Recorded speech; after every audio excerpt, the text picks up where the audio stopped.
बात करते हैं heat change at constant volume के बारे में। ओके, तो बोला जा रहा है the heat change accompanying a process can be measured in the term of the change in the change in the temperature of the system। System की temperature के चेंज के रिस्पेक्ट में हम उसके हीट के चेंज को मेजर कर सकते हैं। ठीक है, ये हम जानते हैं जो हीट है वो डायरेक्टली रिलेटेड होगा टेम्परेचर के। ठीक है ना, इतना तो हम रिलेट कर पाते हैं थोड़ी बहुत चीजें। द हीट चेंज, हमें हीट चेंज निकालना है। The heat change in such a case would equal to the product of, किसके इक्वल होगा? जो हीट चेंज होगा वो इक्वल होगा द प्रोडक्ट ऑफ मास, ठीक है, सिस्टम का मास एंड उसका हीट कैपेसिटी, जिसको हम सी से, कैपिटल सी से डिनोट करते हैं, एंड जो कि हमारा टेम्परेचर चेंज रहेगा। मास, सिस्टम का मास, आपका हीट कैपेसिटी और टेम्परेचर डिफरेंस, ठीक है, delta T, change in temperature, ठीक है, इनके प्रोडक्ट, इन तीनों के प्रोडक्ट के बराबर होगा। यहाँ पे क्यू हमारा हीट चेंज है। Process occurring under the condition of constant volume can be represented as state one, V1, और टेम्परेचर क्या है T1। अब हम जान रहे हैं भाई कांस्टेंट वॉल्यूम है, अगर कांस्टेंट वॉल्यूम हम बोल रहे हैं तो स्टेट टू जो रहेगा वहां पे वॉल्यूम क्या रहेगा? वो V1 ही रहेगा। और टेम्परेचर यहाँ पे चेंज हो चुका है, क्यों? क्योंकि भाई हम हीट चेंज देख रहे हैं, अगर हीट चेंज हो रहा है तो टेम्परेचर तो चेंज होगा ही होगा। ठीक है, बट एट कांस्टेंट वॉल्यूम, तो हमें स्टेट वन पे वॉल्यूम V1 लेना है और स्टेट टू पे भी वॉल्यूम V1 ही लेंगे। ठीक है ना, जो वॉल्यूम स्टेट वन में रहेगा वही वॉल्यूम हमें स्टेट टू में भी रखना है। ठीक है, वॉल्यूम का चेंज यहाँ पे नहीं है। And the heat change accompanying it can be given as QV। अब QV का मतलब क्या होता है? Heat change at constant volume. ठीक है, ये तो D Q V, delta Q V मतलब छोटा सा हीट चेंज आया होगा। ठीक है ना, इनफाइनेटिसिमल चेंज, हीट में थोड़ा सा चेंज आया होगा, थोड़ा सा, बिल्कुल छोटू सा change. We know that as per the first law of thermodynamics, हम पहला लॉ जानते हैं, थर्मोडायनेमिक्स का पहला लॉ सभी को पता अब तक चल गया होगा। ठीक है ना, D U equal to D Q plus में डी डब्ल्यू। यहाँ पे छोटा चेंज के लिए बात किया जा रहा है, इसलिए ये डेल का साइन लगा दिया गया। ठीक है, छोटा सा चेंज, तो ठीक है ना, छोटा सा change in its internal energy. ठीक है, सिस्टम की इंटरनल इंटरनल एनर्जी में ज्यादा बड़ा चेंज नहीं आया, छोटा सा चेंज हम देख रहे हैं। D U equal to D Q plus में डी डब्ल्यू, छोटा सा वर्क डन और छोटा सा heat change. Under the condition of constant volume the term D W, जानते हो वॉल्यूम कैसा है? कांस्टेंट। अब खुद ही सोचो ना, अगर वॉल्यूम है आपका कांस्टेंट तो वर्क डन क्या आएगा? जीरो। इतना तो हमने फिजिक्स में पढ़ रखा है।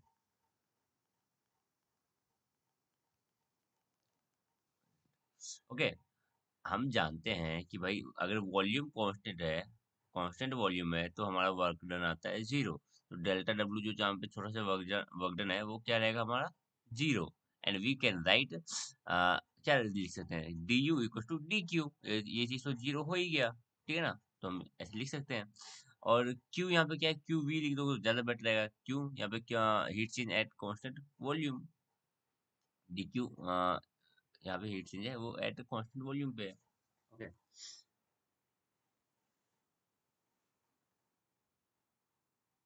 This implies that all the heat supplied to, हाँ, क्या ये देखो, ये क्या, इससे क्या पता चल रहा है? इससे क्या पता चल रहा है कि आप जितना भी हीट दिए हो सिस्टम को, आप जितना भी हीट दिए सिस्टम को, वो क्या कर रहा है? वो सिस्टम की इंटरनल एनर्जी को बढ़ा रहा है।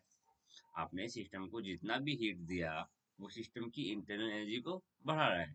This implies that all the heat supplied to the system at constant volume, ठीक है, goes to increase its internal energy. ठीक है, मुझे 2 सेकंड देना।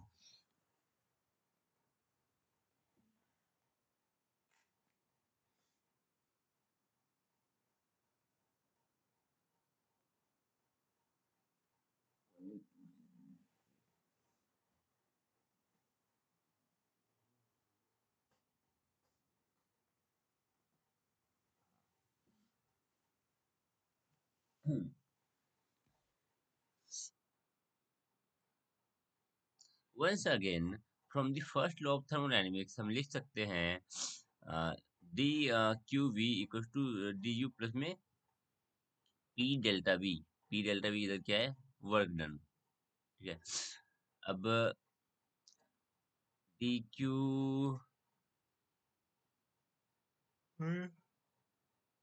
वेट वेट तो माइनस साइन का गायब कर दिया उन्होंने।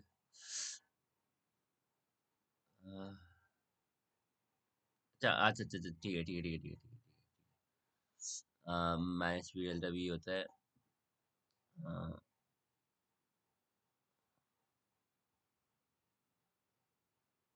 ठीक है। डी यू को उन्होंने इधर रखा और बाकी को इसको उधर रख कर दिया। ठीक है,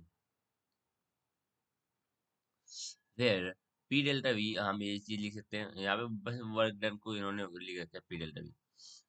P delta we is the work done involve in the process, dividing both side by dt। दोनों साइड को dt से डिवाइड किया जा रहा है, उसको आगे चल के इंटीग्रेट किया क्या,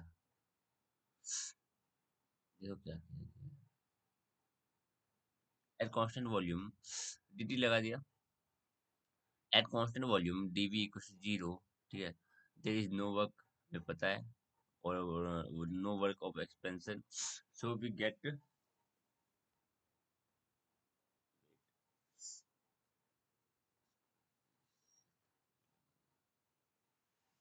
सो we get dq by dt। इधर तो ये वाला टर्म रह गया, कांस्टेंट ये v लगाने का मतलब है एट कांस्टेंट वॉल्यूम। और यहाँ पे ये since हम जानते हैं ये 0 है तो इसको तो हटा ही दो। ठीक है, इसको तो साइड ही फेंको, और D you by D T. तो ठीक है, एट कांस्टेंट वॉल्यूम, तो क्या दिक्कत है, फर्स्ट लॉ हटाओ ना, ये चीज तो हटा ही दो, इसी पे लगा रहे हैं।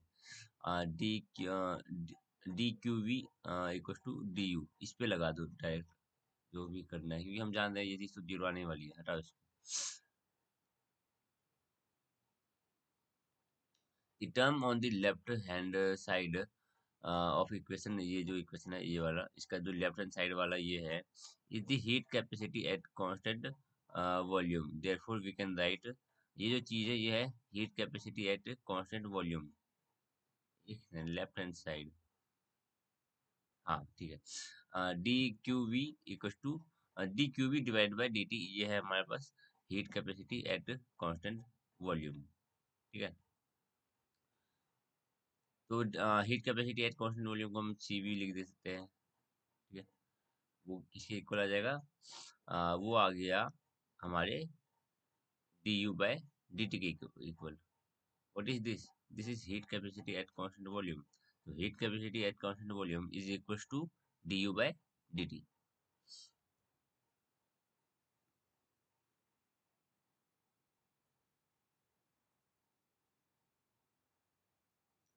हीट कैपेसिटी का आपको वो डेफिनेशन तो याद है ना, हमने पहले ही कर रखा है ये सब चीजें, ठीक है ना। Heat capacity, specific heat capacity, ये सब बात कर रखा था हमने, तो यहाँ पे आपको दिख रहा होगा Q by T.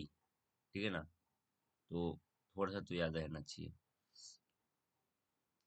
This subscript we, जो वी लिखा हुआ है, specifies that volume is constant for the system. ये जो वी है यहाँ पे ये भी दिखा रहा है कि भाई ये जो सिस्टम है हमारा कांस्टेंट वॉल्यूम पे है। ठीक है ना, this equation reveals the rate of change of internal energy of the system with temperature under condition of constant volume. Rate of change of internal energy with respect to temperature। ठीक है, with respect time नहीं है यहाँ पे, जो rate है यहाँ पे जो इंटरनल एनर्जी का चेंज का रेट है वो विद रिस्पेक्ट टू टाइम निकल रहा है। This equation relates the rate of change of internal energy of the system with temperature under condition of constant volume with the heat capacity a measurable quantity। Rearranging equation 2.20 we get, हमें इसको rearrange करना है, तो D U और D T को उन्होंने उधर कर दिया। ठीक है, हम ऐसा लिख सकते हैं, अब इसको इंटीग्रेट किया जाएगा। We can integrate this equation for infinitesimal change. To obtain the change in internal energy. हमने इसको इंटीग्रेट कर दिया कहाँ से, T1 से लेके T2 तक, क्योंकि यहाँ पे T तो वेरिएबल है। ठीक है, तो हमने इसको इंटीग्रेट किया। डी यू को इंटीग्रेट करने पे हमारे पास डेल्टा यू आता है, ये हमें पता है। ठीक है, डी यू को इंटीग्रेट करोगे तो आपको डेल्टा यू मिलेगा। ठीक है, तो हमने इसको इंटीग्रेट किया तो डेल्टा यू हमें यू मिल गया। और हमें यहाँ पे क्या करना है, ये तो कांस्टेंट है, ये तो कांस्टेंट है, ये चीज तो हम बाहर निकालेंगे बाद में। और हमें डेल्टा टी को इंटीग्रेट करना है कहाँ से, T1 से लेकर T2 तक। तो हम ये नॉर्मल वाला इंटीग्रेशन हमें आता है। ठीक है, for a small change in temperature, the heat capacity at constant volume is a constant. Therefore, we can write CV out. हम जानते हैं CV तो कांस्टेंट होता है, उसको हम बाहर निकाल लेंगे। और इतना थोड़ा इंटीग्रेशन आपको थोड़ा जरूर पता होगा कि कांस्टेंट चीजों को बाहर निकाल लिया जाता है इंटीग्रेशन से। ठीक है, तो ये बन गया हमारे पास। अभी dt को इंटीग्रेट कर दो कहाँ से लेके, T1 से लेके T2 तक। क्या हो जाएगा, T2 को एक बार यहाँ से मल्टीप्लाई करो, T2 को एक बार पहले T1 की जगह पे रख के रख दोगे, और एक बार T1 को इधर रख दोगे माइनस में। ठीक है, पहले एक बार T2 को रख दो यहाँ पे T1 T की जगह पे। ठीक है, देन माइनस, देन T1 को एक बार रख दो यहाँ पे T की जगह पे। तो डेल्टा यू क्या बना, CV, जो कि हमारा है ही। और ये चीज सॉल्व करना किसको नहीं आता है, ये इंटीग्रेशन का सबसे बेसिक है ये। तो T2 माइनस T1, तो इसको क्या लिख सकते हो, इस पूरे को CV और delta T। Okay, as shown above, the delta UV equal to QV हमें यहाँ से दिख गया। डेल्टा यूवी जो है हमारा आ गया, यहाँ नहीं, सबसे ऊपर देखो delta UV equal to QV आया था ना हमारा अभी, जो हमने वर्क डन को हटा के ये लिखा ये। ठीक है, delta U equal to QV, therefore we can write QV equals to C delta T। Delta U equal to Q भी आया था हमारे पास, delta U equal to Q भी था हमारा, क्योंकि वर्क डन तो जीरो था। ठीक है, तो डेल्टा यू को हम क्यू वी लिख सकते हैं। अगर यहाँ पे क्यू वी लिखोगे तो क्यू वी बराबर क्या आ गया, C V delta T. Delta U जो है वो किसके बराबर है, delta U equal to Q, ठीक है, प्लस में वर्क डन। ठीक है, अब हम जानते हैं कि वर्क डन जीरो है, तो डेल्टा यू इक्वल टू हम क्यू लिख सकते हैं। अब क्यू वी लिख दो तो ज्यादा बेटर रहेगा, तो delta U equal to Q V लिख सकते हैं। अब यहाँ पे डेल्टा यू को हम अगर क्यू वी लिख दें तो क्यू वी बराबर क्या आ गया, सी वी डेल्टा टी। तो Q V equal to C V delta T. अब सी वी डेल्टा टी, अब इसको अरेंज कर दो थोड़ा सा। जो हमारे पास सी वी है वो किसके बराबर आ गया, क्यू वी अपॉन में डेल्टा टी के। बस यही एक रिलेशन है जो आपको आते हैं एग्जाम में आते हैं कि ऐसा रिलेशन हमें डिराइव करके दिखाओ। ठीक है, हालांकि BCHCT 131 उसमें से कोई डेरिवेशन ज्यादा ज्यादा क्या, मैंने अब तक तो देखा ही नहीं है कोई डेरिवेशन पूछ लिया गया हो। बट इस चैप्टर में से डेरिवेशन बहुत ज्यादा पूछा जाता है। ठीक है ना, एग्जाम में मान लो आई थिंक दो से तो ऊपर ही डेरिवेशन आएगा। ठीक है, तो डेरिवेशन करना पड़ेगा इस वाले कोर्स के लिए, 133 के लिए आपको डेरिवेशन करना पड़ेगा। This relation forms the basis of simple method for the measurement of the heat capacity of a sample। किसी भी सैंपल का हीट कैपेसिटी निकाल सकते हो। In this method, we transfer a major quantity of energy. एक second. In this method, we transfer a measured quantity of energy as heat। हम heat को transfer करेंगे, जो कि हमारे पास जान पता रहेगा कितना हीट ट्रांसफर कर रहे हैं। ठीक है ना, measured amount of heat to this sample. ठीक है, किसी सैंपल में हमने हीट को दिया, हीट को ट्रांसफर किया। And note the change increase in the temperature of the system. ठीक है, हमने क्या मेजर किया, टेम्परेचर में क्या इंक्रीज इंक्रीमेंट आई। ठीक है ना, अगर डिक्रीमेंट आई तो उसको भी नापो। ठीक है, बस चेंज ना हो, जो छोड़ो इंक्रीमेंट हो या डिक्रीमेंट हो, ठीक है, बस हमने टेम्परेचर को चेंज को नापा, ठीक है। हमने किसी सैंपल को हीट दिया और ये हीट हमारे पास नोन है कि हमारे कितना हीट दे रहे हैं, ठीक है ना, ये हमें पता है कितना हीट दे रहे हैं। और इसके बाद हमने टेम्परेचर हमने सिस्टम की टेम्परेचर चेंज को नापा। The data is then used to compare the heat capacity। अब यही जो टेम्परेचर चेंज है उसी को अब यूज करोगे। देखो डेल्टा टी आपने ऑब्जर्व कर लिया भाई क्या चेंज आया। आपने जो हीट दिया था वो आपको पता है कितना दिया है, ठीक है, तो आपको क्या मिल जाएगा, उसी कंपाउंड का specific heat heat capacity, sorry, उस कंपाउंड का आपको हीट कैपेसिटी मिल जाएगा। The data is then used to compute the heat capacity। Obvious सी बात है ना, आपने डेल्टा डी को ऑब्जर्व किया भाई, हमने, आप देखो क्यू भी आपको पता है, आप जो हीट दे रहे हो सिस्टम को वो आपको पता है कि मैं कितना हीट दे रहा हूँ, ठीक है ना। अब हीट देने में टेम्परेचर में क्या चेंज आ रहा है वो आपने थर्मोमीटर या कुछ भी सिस्टम लगा के आपने मेजर कर लिया भाई क्या टेम्परेचर डेल्टा टी क्या आया, ये आपको पता चल जाएगा तो आप सीवी तो आराम से निकाल लोगे, ठीक है ना। तो हम कंप्यूट कर सकते हैं heat capacity of the sample under constant volume, ठीक है। Let us take an example to understand it better। तो एक एग्जांपल देके यहाँ पे समझाया गया है, a certain amount of organic compound was combusted in a bomb calorimeter of fixed volume having a heat capacity of इतना। यहाँ पे हमारे पास हीट कैपेसिटी दे रखी है, ठीक है,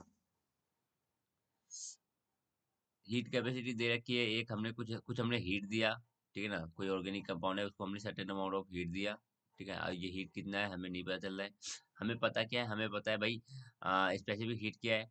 अगेन हमें यहाँ पे क्या पता है, temperature change, the temperature of the calorimeter increase from, देखो टेम्परेचर चेंज हमें पता चल गया यहाँ से, ठीक है, दिख रहा है ना, इनिशियल फाइनल टेम्परेचर देगा तो टेम्परेचर चेंज आपको दिख जाएगा।